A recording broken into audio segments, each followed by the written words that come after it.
توکل اور رضا کا مطلب ہے یعنی خدا کے فیصلے پر راضی رہنا، خدا پر بھروسہ کرنا.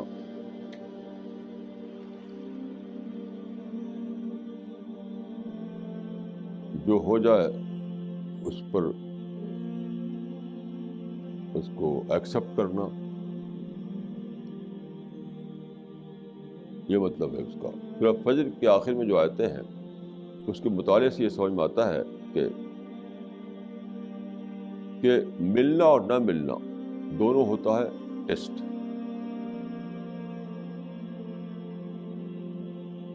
ملنا اور نہ ملنا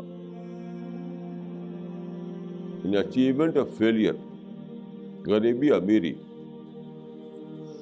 سب جو ہے ابتلا ہے یعنی ٹیسٹ ہے. تو بس بتاؤں کہ یہی اصل چیز یہی ہے کہ جب آپ کو کوئی چیز نہ ملے تو آپ فوراً فرسٹریشن پڑ جاتے ہیں. کیوں؟ یہ بھول جاتے ہیں کہ وہ نہ ملنا بھی ایک ٹیسٹ تھا اور ملنا بھی ٹیسٹ تھا، دونوں ٹیسٹ تھا. وہ خدا کو دیکھنا تھا آپ کے رسپانس کو، یعنی دونوں حالتوں میں آپ کو پازیٹیو رسپانس دینا ہے. اچیومنٹ ہو تب بھی آپ کو پازیٹیو رسپانس دینا ہے، اور فیلئر ہو تب بھی پازیٹیو رسپانس دینا ہے. یہ ہے توکل اور یہ ہے رضا. جیسے ہی یہ سمجھ لیا جائے کہ جو ملنا ہے دنیا میں وہ بلیسنگ نہیں ہے، یا نہ ملنا ہے وہ بھی یہ نہیں کہ بلیسنگ سے آپ محروم ہو گئے، دونوں ٹیسٹ ہے. جب یہ مان لیتا ہے آدمی کہ دونوں ٹیسٹ ہے تو فوراً توکل اور رضا آ جاتی ہے. اس کے بعد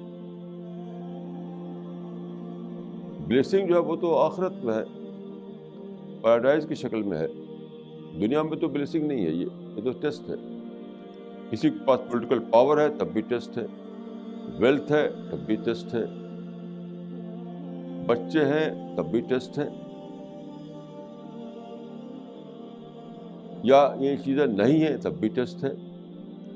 تو کس نے نہیں میں کیا رسپانس دیا اور کس نے ہے میں کیا رسپانس دیا، اسی کا تو ٹیسٹ ہو رہا ہے.